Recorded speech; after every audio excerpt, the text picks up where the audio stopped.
Franceschino Barazzutti, prosegue lo scontro sulla gestione del servizio idrico integrato. Dopo le polemiche delle settimane scorse è intervenuta la Presidente Serracchiani e ha dichiarato che è in arrivo una nuova legge che darà potestà territoriali. Ci credete? Era ora che uscisse questa legge, è da anni che la chiediamo. Creare un subambito senza poteri significa creare una scatola vuota per la montagna. Dal momento che i poteri reali saranno in capo al lato di Udine.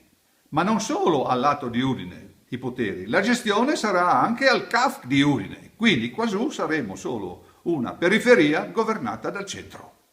Per quanto riguarda il discorso della gestione in autonomia che voi rivendicate da tempo, chi vi contesta dice che non è possibile, non lo permette la Corte Costituzionale con alcune sentenze degli ultimi anni. Voi invece replicate che al Trentino questa potestà è stata concessa. Mi hanno mandato funzionari del servizio idrico della regione Trentino con cui io sono a contatto, mi hanno mandato proprio due sentenze della Corte Costituzionale dove si riconosce che l'autorità dell'energia elettrica non deve mettere piede in Trentino. La questione non è potere o non potere, la questione è volere o non volere, la questione è far valere la nostra autonomia speciale come regione autonoma Friuli Venezia Giulia. Bisogna esercitare questa autonomia speciale e anche ampliarla, è questione di volere.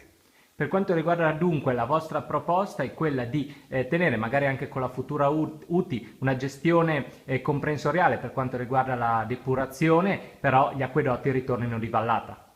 Allora, noi siamo partiti sostenendo che gli acquedotti vanno gestiti dai comuni e siamo tuttora convinti. Ma se proprio non si vuole decentrare i comuni, bene, si decentri almeno a livello di vallata, che da noi, la nostra geografia è chiara, è chiara.